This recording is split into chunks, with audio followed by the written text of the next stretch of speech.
Vamos a empezar viendo el concepto de qué es un electrolito. Un electrolito es una sustancia que cuando se disuelve en agua forma una disolución que conduce a la electricidad. Este electro, nosotros podemos encontrar tres clases de disoluciones, aquellas que sean electrolitos fuertes, aquellas que sean electrolitos débiles o aquellas que no sean electrolitos. Obviamente las que no son electrolitos pues van a ser aquellas que no conducen la electricidad, es decir, que no se van a ionizar, que comúnmente son compuestos orgánicos eh, o que son moléculas, compuestos moleculares.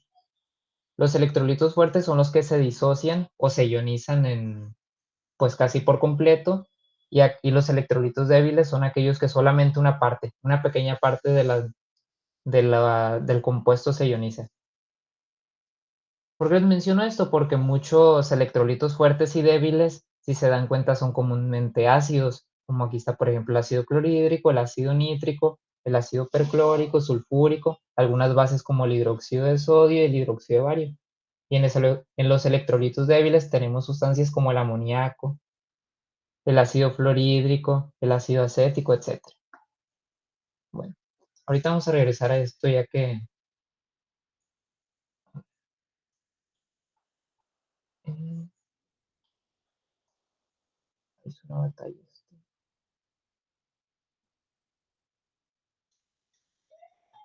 Ok, vamos a empezar con existen principalmente tres definiciones de ácidos y bases. Cada una ha ido mejorando, por así decir, a la anterior o abriéndolo en un campo más amplio para definir un ácido y una base. La primera definición fue la de Arrhenius, en el cual Arrhenius definía un ácido como una sustancia que al ionizarse en agua eh, aumentaba la concentración de protones, es decir, bueno, de iones hidrógeno, lo cual también se le da el nombre de protón. Es decir, aquí tengo, por ejemplo, el ácido nítrico. El catión del ácido nítrico es el protón, el anión es el nitrato. Al ionizarse, es decir, al separar la molécula en sus iones, en su catión y su anión, pues tiene como catión el protón, por lo tanto va a aumentar la concentración de protón, pues es un ácido. Y por otra parte la base, pues era aquella que al ionizarse aumentaba la concentración de iones hidroxilo o de OH, como lo conocen. Que la limitante de esta definición es que al hablar de una ionización tenía que ser en agua. Entonces, si ustedes cambiaban de disolvente, la definición de Arrhenius pues ya no era válida. Además que para definir un ácido o una base, por ejemplo, el ácido tenía que tener sí o sí el protón. La base tenía que tener sí o sí pues el OH. Entonces bases como por ejemplo el amoníaco no entraban en esta clasificación porque no tiene, por ejemplo, el amoníaco el OH.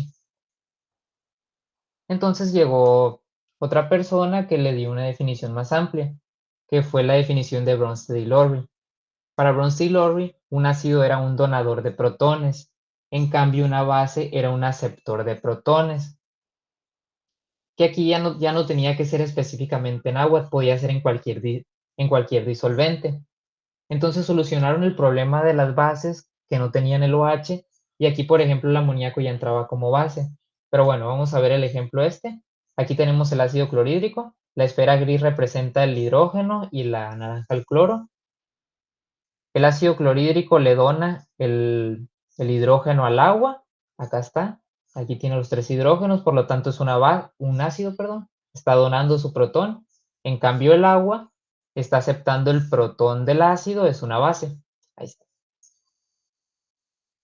Entonces aquí, por ejemplo, bueno, creo que más adelante viene el ejemplo del amoníaco, que es el más común, pero vamos a ir a la tercera definición y ya ahorita vamos a ver eso.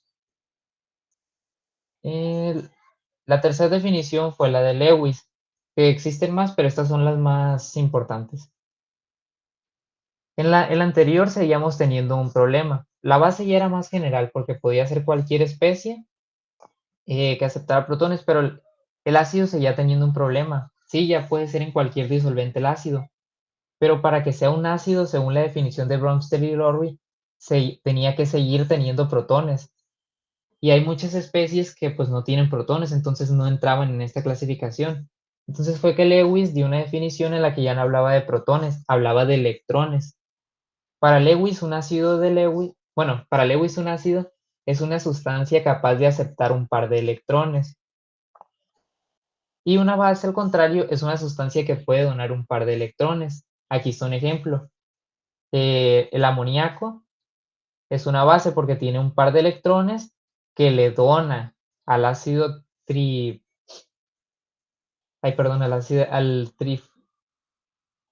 de boro para unirse. Si se dan cuenta, el par de electrones está viniendo de la base que es el amoníaco y el boro, que es el ácido, está aceptando el par de electrones. Que si nos regresamos también aplican las reacciones anteriores. Por ejemplo, aquí no está dibujado, pero aquí el agua tiene dos pares de electrones. Los dos pares de electrones los está donando al hidrógeno para formar el enlace, por lo tanto, en la base. En cambio, el ácido clorhídrico, este par de electrones que tienen este enlace, los toma al dejar ir al protón, por lo tanto, es el ácido. ¿Ok? Bueno, esas son las tres definiciones. Ahora vamos a ver un poquito las propiedades de los ácidos. Estas son sacadas del Chang. No sé si alguien las quiere leer. Son propiedades físicas, es nomás por mencionarlo. Mm,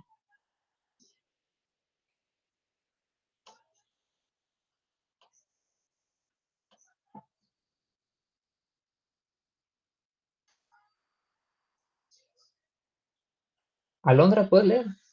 Alondra Tavizón.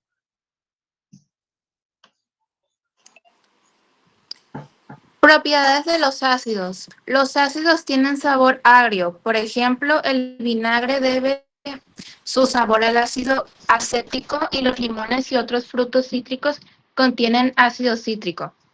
Los ácidos ocasionan cambios de color en los pigmentos vegetales. Por ejemplo, cambian el color del papel tornasol de azul a rojo. Los ácidos reaccionan con algunos metales como zinc, magnesio o hierro para proporcionar hidrógeno gaseoso. Los ácidos reaccionan con los carbonatos y bicarbonatos. Las disoluciones acuosas de los ácidos conducen la electricidad. Ok. De los puntos que estamos viendo, por ejemplo, uno importante es este de aquí, en el que dice que los ácidos cambian los pigmentos vegetales de color. Eso es muy importante al momento de que tú tienes una disolución para ver de manera experimental si es ácido o básica, pues puedes utilizar esto. En otro punto nos dicen que los ácidos reaccionan con algunos metales. Ese es el motivo por el cual les dicen comúnmente cuando van a los laboratorios que los ácidos no los viertan a la tarja, porque pues pueden reaccionar con las tuberías. Y esta reacción es muy conocida, la del bicarbonato con un ácido produce el CO2. Por otro lado, bueno, y lo que les mencionaba al inicio de las disoluciones acuosas, los ácidos conducen electricidad. Ahora, las propiedades de las bases, respecto a las propiedades de los ácidos, pues estas tienen un sabor amargo. Ya dijimos anteriormente que los ácidos tienen un sabor agrio, las bases amargo. Comúnmente los jabones son bases. Bueno, lo voy a leer. Se sienten resbaladizas, por ejemplo, los jabones que contienen bases muestran esta propiedad. Las bases, al igual que los ácidos, producen cambios de color en los vegetales, pero las bases cambian el color del papel tornasol a azul, en cambio los ácidos a rojo. Es una manera de diferenciarlos. Y al igual que los ácidos, pues también van a conducir la electricidad. Podemos clasificar a los ácidos y a las bases dependiendo del número de protón. Bueno, no les mencioné, pero nosotros en química analítica vamos a trabajar con la segunda definición, que es la de Bronsted y Lowry, porque a nosotros nos interesa de los ácidos y de las bases su capacidad para donar protones o para aceptarlos. La definición más completa, que es la de Lewis, esta la aplican comúnmente en química orgánica, pero bueno. Bueno, les decía, nosotros podemos clasificar a los ácidos dependiendo de cuántos protones pueden donar o a las bases dependiendo de cuántos protones pueden aceptar, que solamente se utilizan los prefijos griegos mono, que significa 1, di, que significa 2, tri, 3, que es más común, y poli, que significa muchos. Un ácido monoprótico puede donar un protón. Un ácido diprótico puede donar 2 protones. Así sucesivamente, el triprótico puede donar 3 protones. Les puse aquí unos ejemplos, como lo es el ácido bromídrico, el ácido sulfúrico y el ácido fosfórico. Ácidos polipróticos ya que sean más de 4 protones comúnmente son ácidos orgánicos. Ácidos inorgánicos no hay muchos y comúnmente son muy débiles, pero sí los hay. Bases monopróticas, por ejemplo, está la sosa, que es el más común, el hidróxido de sodio. Una base diprótica está el hidróxido de magnesio, puede aceptar 2 protones. Aquí se ve más claro porque está el 2 y el 3. El hidróxido de aluminio, que puede aceptar 3 protones. Bueno, aquí también nosotros podemos clasificar a los ácidos y a las bases como fuertes o débiles. Al igual, es el mismo concepto que lo que les mencionaba al inicio del electrolito fuerte y débil. Un ácido fuerte es aquel que se ioniza casi por completo y el ácido débil pues es aquel que solamente una parte pequeña de él. Como ácidos fuertes tenemos a los más comunes el ácido clorhídrico, el ácido bromídrico, el ácido iohídrico, el ácido nítrico, sulfúrico y perclórico. Como ácidos débiles tenemos al ácido fluorhídrico, al ácido nitroso, el ácido fosfórico y el que más comúnmente trabajamos, que es el ácido acético, que comúnmente lo venden, el ácido acético comúnmente lo venden como si fuera vinagre. Es decir, el vinagre es ácido acético, una disolución de ácido acético. Al igual, las bases, como les mencionaba, también las podemos clasificar como fuertes y débiles. No les puse una lista, bueno, creo que más adelante viene una lista. Ahora, ahorita que estábamos hablando de que hay ácidos fuertes y ácidos débiles, existen unas cuantas reglas para saber cuándo un ácido va a ser más fuerte que otro. Lo más claro que ustedes pueden tener es viendo las constantes de equilibrio de las reacciones, que es de lo que hablamos en la clase anterior. Pero por lo pronto yo les quería enseñar esto porque a veces vienen problemas de... Existe una clase de ácidos que se llaman oxiácidos. Estos contienen hidrógeno, un no metal y oxígeno. Les puse el ejemplo de los oxiácidos del cloro. Está el hipocloroso, el cloroso, el clorhídrico y el perclórico. ¿Y cómo nosotros podemos saber entre los 4 cuál es más fuerte y cuál es más débil? Comúnmente el que tiene el número de oxidación más fuerte es el ácido más fuerte. Y esto lo pueden ver viendo sus estructuras de Lewis, que a lo que yo tengo entendido, ustedes ya hablaron de esto. Ustedes saben que cuando el ácido pierde el protón, quedaría el anión, por ejemplo, el hipoclorito, el clorito. Es decir, imagínense que ya perdió el hidrógeno. Y aquí en este caso perdió el hidrógeno, queda el clorato y el perclorato. Si se dan cuenta, al perder, es que no sé si dibujarlo. Bueno, al caso que al tener más oxígenos, ustedes vieron lo que es la resonancia, me imagino, cuando vieron estructuras de Lewis. Confírmenmelo, por favor.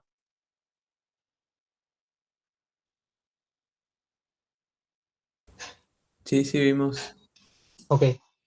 Al tener más oxígenos, la carga que va a quedar al perder el protón, porque acuérdense que al perder el protón, el anión queda con una carga negativa. Al haber más oxígenos, esa carga se va a distribuir en más protones, perdón, en más oxígenos, por lo tanto se va a estabilizar más el anión. Si el anión es más estable, eso significa que pues el ácido va a ser más fuerte.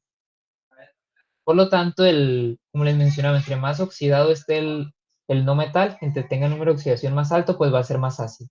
En este caso, el ácido más fuerte sería el perclórico, de ahí el clórico, de ahí el cloroso, y al último el ácido hipocloroso.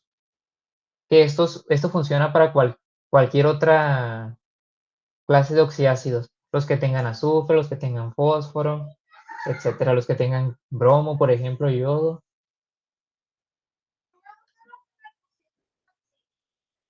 Bueno, nosotros hablábamos en la segunda teoría de ácidos y bases, en la de Bronsted y Lowry, que el ácido lo llamábamos un donador de protones. En este caso, el ácido acético es un ácido porque le dona un protón al agua para formar el acetato y el ion hidronio. Entonces el agua es una base porque acepta el protón del ácido. Pero resulta que si nosotros vemos la reacción desde el lado contrario, porque acuérdense que en el equilibrio la reacción sucede en ambos sentidos. De este lado, nosotros podemos decir que el acetato es una base, porque el acetato toma un protón del ion hidronio, entonces es una base por concepto. El ion hidronio le dona un protón al acetato, por lo tanto es un ácido. Entonces aquí llegamos a algo llamado parácido base conjugado. Es decir, un parácido base conjugado sería el ácido acético acetato, que es las dos versiones, una en la que tiene el protón, por lo tanto es ácido, y una en la que lo perdió y lo quiere aceptar, por lo tanto es base. Que si se dan cuenta, aquí, bueno, vámonos a la siguiente reacción. La siguiente reacción, la que les decíamos en la que les decía el amoníaco. Tiene el amoníaco, es una base porque acepta un protón del agua para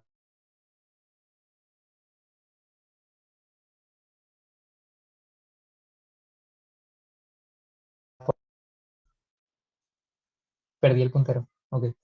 Bueno, les decía, el amoníaco toma un protón del agua, por lo tanto es una base. El agua aquí dona un protón al amoníaco para formar el amonio, por lo tanto es una base, es un ácido, perdón. Y si checan el caso contrario, ahora el amonio tiene 4 protones, tiene carga positiva, puede perder uno, dándose al hidroxilo, por lo tanto es un ácido, y el hidroxilo puede aceptar un protón del amonio, por lo tanto es una base. Tenemos otro parácido base conjugado, el amoníaco-amonio. Y quiero que noten algo muy importante. En la reacción de arriba el agua está actuando como base. En cambio, en la reacción de abajo el agua está actuando como ácido. Esa es una propiedad muy importante del agua, que ahorita vamos a ver más adelante. No me acuerdo de...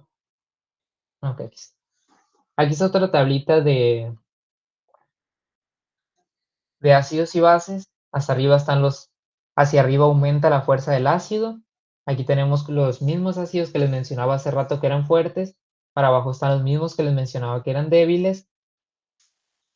Pero ahora hay algo muy importante. Aquí en esta tabla están poniendo el par ácido base. Aquí está, por ejemplo, el ácido y su base conjugada. El ácido y su base conjugada. Y que pueden notar que dice la flecha de acá. La fuerza de la base aumenta hacia abajo.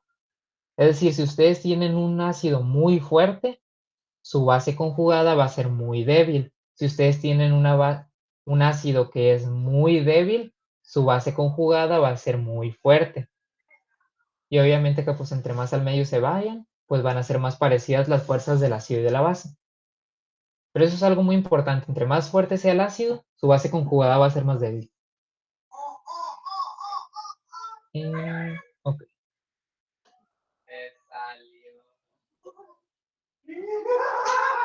Bueno, llegamos a lo que les decía ahorita del agua. Y el agua, si ustedes recuerdan, yo les dije que el agua era el disolvente universal. Y una de las razones por las que es el disolvente universal es que disuelve una gran cantidad de sustancias. Y parte de ello se debe a que las ioniza. Y la ionización de esas sustancias se debe principalmente al equilibrio que tiene el agua. El agua también bueno, se puede ver de dos maneras. Una es que se ioniza para formar un protón y un hidroxilo. Es decir, el agua siempre tiene ese equilibrio en el que el agua se ioniza para formar el protón y el hidroxilo. O si lo queremos ver de otra manera, que el agua reacciona consigo mismo. Es decir, una molécula de agua reacciona con otra agua para formar un ion hidronio y el hidroxilo. Otra cosa que no les mencioné es que el protón y el hidronio se puede decir que los pueden usar de manera indistinta.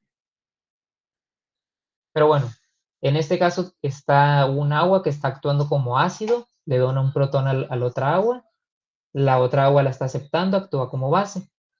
La que aceptó el protón, es decir, la de aquí, se convierte en un ion hidronio y la que donó el protón pues se convierte en un hidroxilo. Ahí está. Ahora, esta cualidad del agua actuar como ácido y como base se conoce como anfoterismo, y aquí les puse la definición. El anfoterismo es la capacidad de una sustancia química para reaccionar tanto como ácido o como una base. Y a las sustancias que son anfotéricas también se les llaman anfólitos. Por si alguna vez lo escuchan de cualquier manera, pues que sepan que son lo mismo. Un anfólito es una especie que actúa como ácido o como base, y el proceso se conoce como anfoterismo. Y creo que de aquí ya me voy a ir al iPad. Ah, no les decía hace rato, pero ahora nomás vamos a tener una hora de clases porque tengo que salir. Entonces, déjenme meterme al iPad.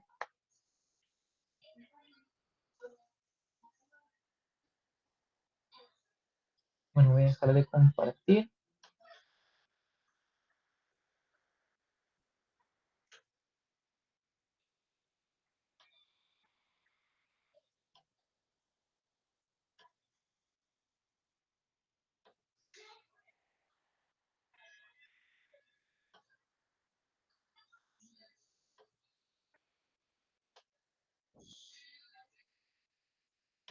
Un momento.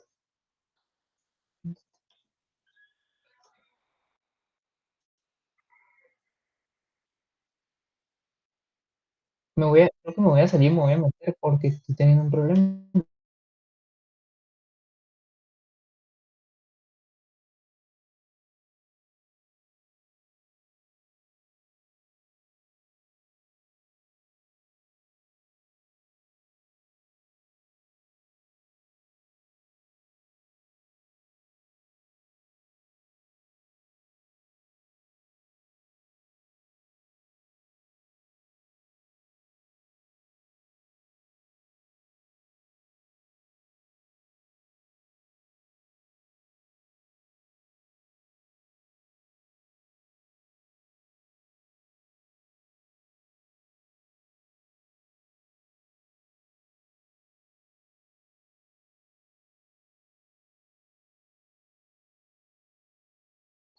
Bueno, no les pregunté, pero hasta aquí tienen alguna duda de cómo definimos al ácido.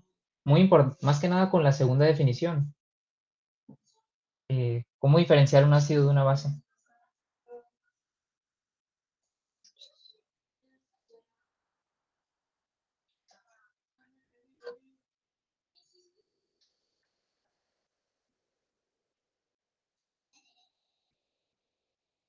Bueno, como les digo, hasta ahorita lo importante que entiendan es, pues, cómo clasificar a un ácido y cómo clasificar una base, que entiendan que un ácido puede donar más de un protón, y pues el nombre es lo de menos, nomás con que entiendan eso, que puede ser más de uno, que un ácido puede donar más de un protón, a la base puede aceptar más de un protón, que entiendan el concepto de par ácido-base, es decir, que a cada ácido le corresponde una base conjugada, que es la que se forma al perder el protón. Eh, que entiendan que conforme más fuerte es un ácido, su base conjugada va a ser más débil. Y eso es lo importante de lo que les hablé ahorita.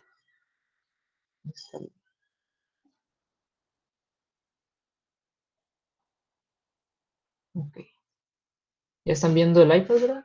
La pizarra. Sí. Bueno, entonces, ¿qué? Solo la clase anterior.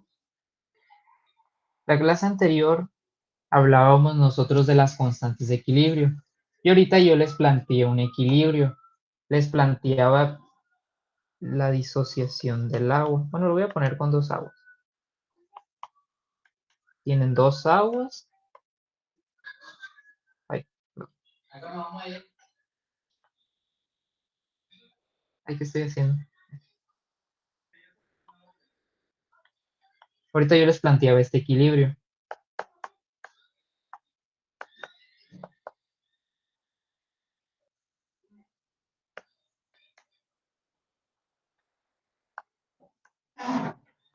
Esos son acuosos porque están disueltos en agua.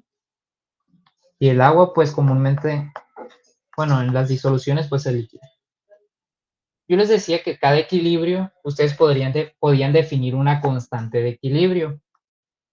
en concentraciones, por lo tanto una Kc. Para esta reacción, ¿cómo definirían la constante de equilibrio? ¿Alguien que me ayude?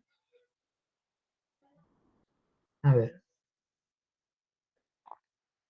Jesús Daniel, ¿cómo definirías la constante de equilibrio? La constante de equilibrio sería la concentración de los productos elevado a su coeficiente estequiométrico sobre la concentración de los reactivos elevados a su coeficiente también.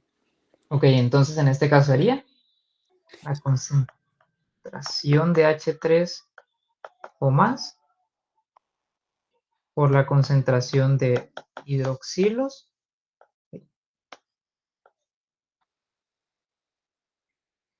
sobre la concentración de agua.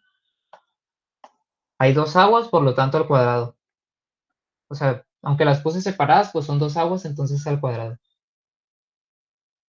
Bueno, esto como les mencioné hace rato, lo voy a escribir. Es lo mismo que si pusieran esto, por ejemplo.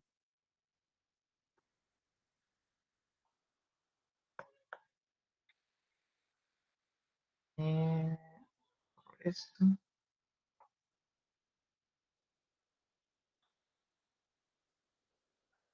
¿Ok? Es decir, si pusieran un agua y ponen que da un protón y un OH solamente como lo expliqué la primera vez. Cualquiera de las dos maneras es indistinta, pueden utilizar la que a ustedes les guste. Comúnmente se pone la del protón solamente porque pues es más rápido, son menos letras, pero cualquiera que ustedes utilicen, pues está bien. Bueno, pero en esta constante de equilibrio tenemos un problema. Bueno, no un problema, más bien la simplificamos. ¿Por qué? El agua está en la reacción, pero el agua también es el disolvente. Entonces el disolvente, como está en, si ustedes recuerdan por concepto, el disolvente es el que está en mayor proporción. Es decir, en la disolución del agua, la mayoría es agua. Por lo tanto, la concentración de agua en una disolución de agua, pues es muy grande. A lo que quiero llegar con esto es que la variación de la concentración del agua va a ser muy pequeña, porque la reacción esta, pues casi no se va a llevar a cabo en comparación al agua que hay. Entonces, por ese motivo, nosotros la concentración de agua la podemos definir como una constante. ¿Ok? Un valor que no va a cambiar mucho, por lo tanto es constante. Entonces nosotros la podemos pasar para el lado contrario. La voy a utilizar haciendo con esto, con esta parte de acá, pues. Es decir, Kc está dividiendo la concentración de agua, por lo tanto la paso multiplicando. No voy a poner paréntesis. Del otro lado, pues nos queda solamente el numerador, que es la concentración de protones y la concentración de hidroxilos. Si yo multiplico una constante como lo de la constante de equilibrio por una constante como es la concentración del agua en la disolución, vamos a tener otra nueva constante. Pero en este caso la llamamos Kw, la cual le damos el nombre de constante de ionización del agua, y siempre que ustedes vean Kw, va a representar el equilibrio del agua, que es el que vimos ahorita, que es este de aquí.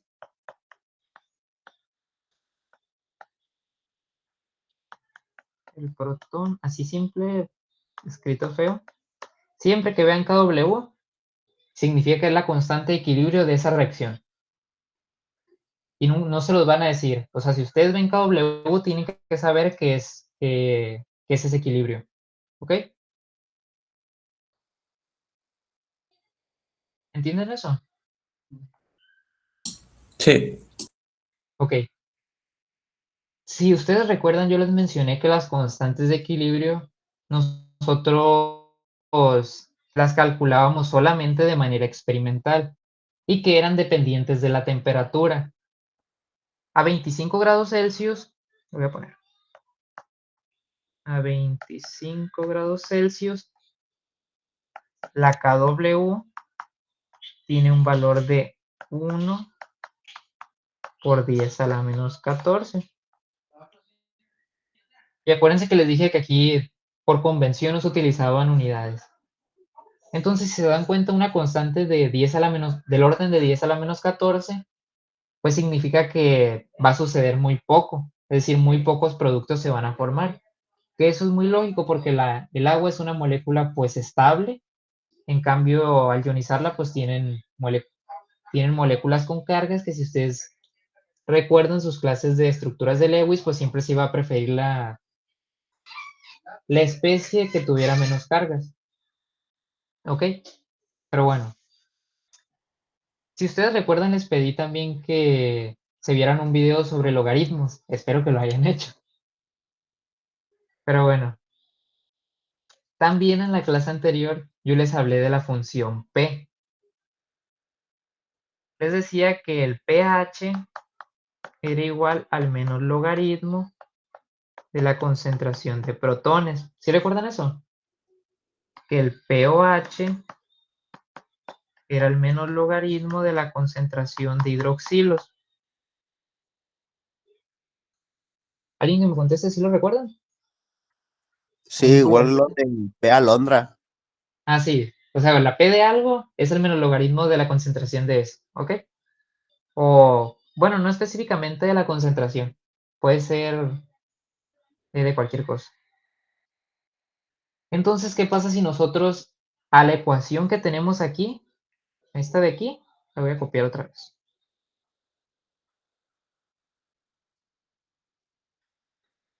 Me gusta más tener la W del otro lado. Nomás por... No cambia nada, pero pues es... Me gusta cómo se ve. Si nosotros sacamos menos logaritmo a ambos lados, porque es una ecuación, el menor log, paréntesis de KW, es igual al menor logaritmo, paréntesis de la concentración de protones,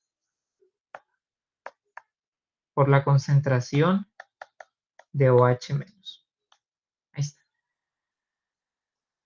No cambié nada en mi ecuación porque apliqué lo mismo a ambos lados, que era el menor logaritmo. Pero entonces el menor logaritmo de KW, ¿cómo lo llamarían?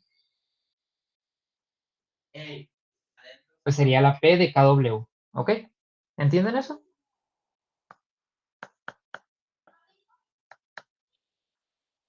Del otro lado existe una propiedad de los logaritmos. Si nosotros tenemos, por ejemplo, el logaritmo de AB,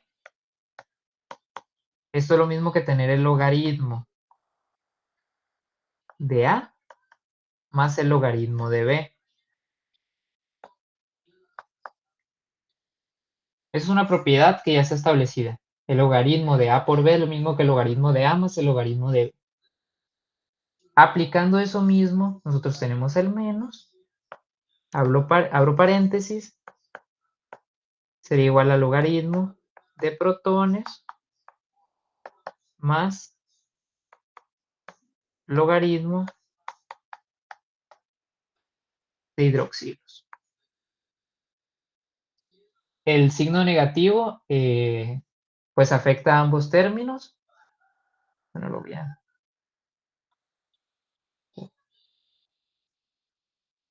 KW. Lo voy a resolver y ya luego les digo, se lo explico.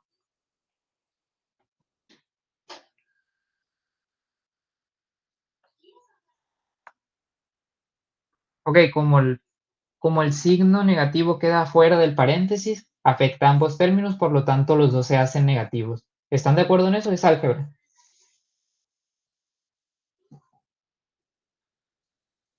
Sí. Ok, pero ahora nos vamos a las definiciones. El menor logaritmo de la concentración de protones, ¿qué es?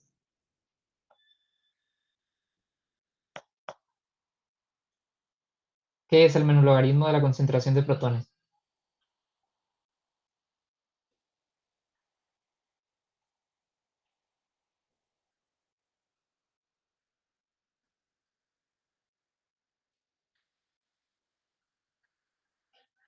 ¿Alguien que me diga? El que guste.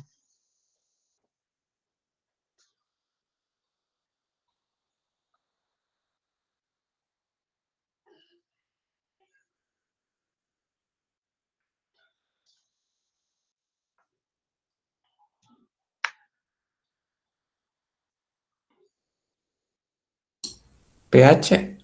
Es pH, correcto. Y el menor logaritmo de la concentración de hidroxilos, ¿qué es?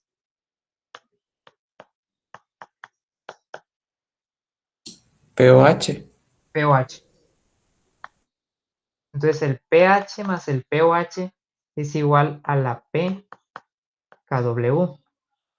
Y solamente para darle un valor, si ustedes sacan el menor logaritmo, acuérdense que la pKW es el menor logaritmo de la KW.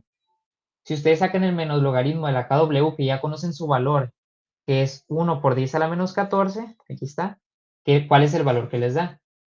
Y fíjense que tenga de base 10. Acuérdense que les dije que si no tenía ningún número, era base 10, el logaritmo.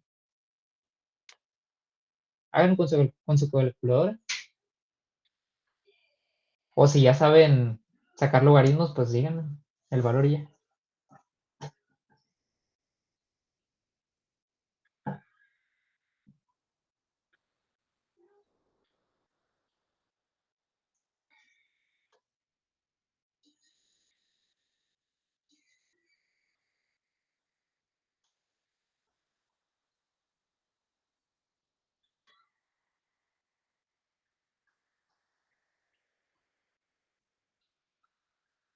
¿Cuál es el valor de la pKW?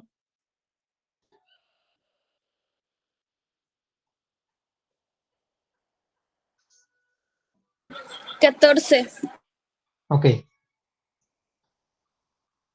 Siempre que tengan la base y en su argumento esté el mismo valor, simplemente es el exponente que tiene el argumento. Bueno, en este caso, como es menos logaritmo, pues le cambian el signo. Entonces,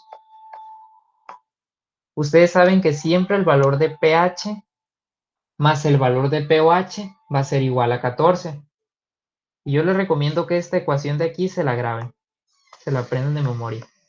Ojo, esto a 25 grados Celsius y en agua. Es por eso que si ustedes han visto el rango de pHs, va desde 0 hasta 14. ¿Sí habían visto eso? Sí. Okay. Ese es el motivo por el que va de 0 a 14 y no puede pasarse. Es decir, el intervalo es de 0 a 14 y listo. No pueden tener un pH de 15 a 25 grados Celsius. A otra temperatura puede que sí. Y también apréndanse, de todo esto apréndanse estas dos, lo que les puse amarillo. La de KW igual a concentración de protones por concentración de hidroxilos y la de pH, pH más pOH es igual a 14. Pero bueno, hasta ahorita hemos hablado de ácidos y bases como compuestos químicos. Ahora vamos a hablar de ácidos y bases como disoluciones, es decir, como disoluciones ácidas o disoluciones básicas. Una disolución ácida es aquella en la que la concentración de protones es mayor a 10 a la menos 7 molar. Es decir, en la que el pH es de 7, es menor a 7, de 7 o menos. ¿Ok? Bueno, lo voy a poner. pH es menor a 7. Ahora, una disolución básica o disolución alcalina, como comúnmente se lee. No lo puse que aquí, que era disolución ácida. Disolución. Así. Disolución ácida.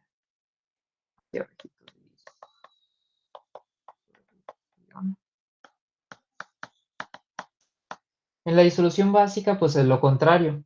La concentración de protones tiene que ser menor a 10 a la menos 7. Es decir, que el pH tiene que quedar en un rango mayor a 7. Mayor a 7. ¿Ok? Y ya por último, una disolución neutra, pues es una en el que la concentración... No me voy a poner neutra, porque ya se me está acabando el tiempo. es una disolución en la que la concentración de protones es igual a 10 a la menos 7. Es decir, que el pH es igual a 7. ¿Ok?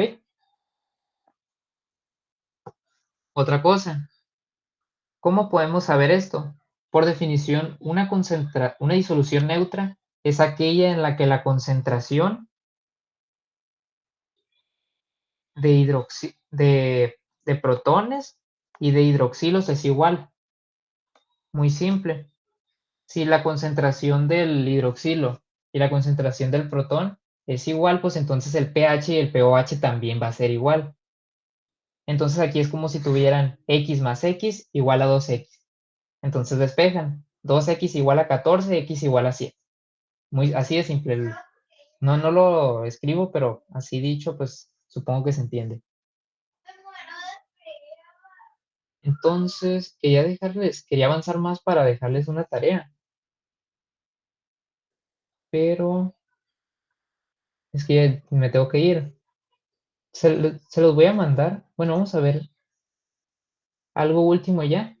Y les dejo la tarea y si no pueden hacerla, pues ya vemos la siguiente clase. Ya no me dio tiempo de hacer ejercicio.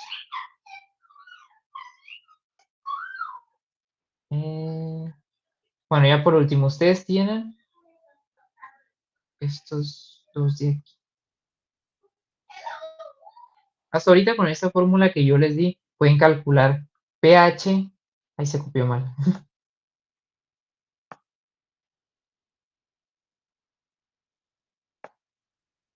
Ustedes con esta fórmula que les di, con esa fórmula que yo les di, conociendo la concentración de protones, pueden calcular el pH, que es lo que tienen despejado. O conociendo la concentración de hidroxilos, pueden calcular el pOH. Pero ¿cómo pueden calcular conociendo el pH la concentración de protones? Pues tienen que despejar esto. Aunque no lo pongo, aunque no se pone siempre, que no tiene ningún número aquí, está un 10. Que si recuerdan se los mencioné. Ya se los dije muchas veces, pero bueno.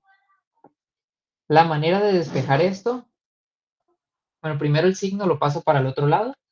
Lo voy a hacer solamente con una.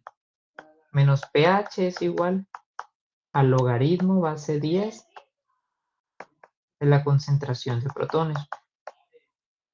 La manera de despejar esto es que si ustedes tienen el logaritmo base 10, van a poner del otro lado como base 10 y el valor que tenían lo van a poner como exponente. Es decir, aquí sería menos pH.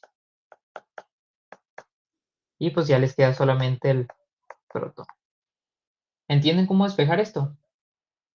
Se pone ese 10 porque la base de ese logaritmo es 10. De igual manera, pues el 10 a la menos pOH sería igual a la concentración de OH. Entonces, con esa ecuación ustedes pasarían, conociendo el pH, conocerían la concentración de protón, conociendo el pOH, conocerían la concentración de hidroxilos. O lo pueden aplicar para cualquiera de las definiciones de la P. Por ejemplo, pKW. Ustedes van a saber que la KW va a ser igual a 10 a la menos pKW. ¿Ok? Voy a poner.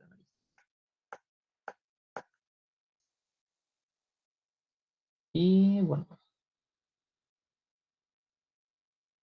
No, mejor no les voy a dejar tarea y ya la otra semana ya empezamos a ver como tal ejercicios.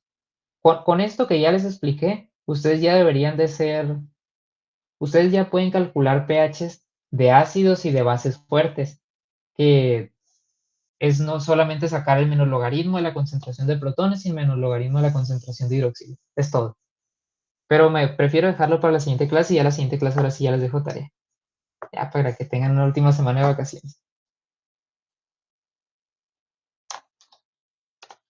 Bueno, no sé si gusten prender la cámara para tomar la foto.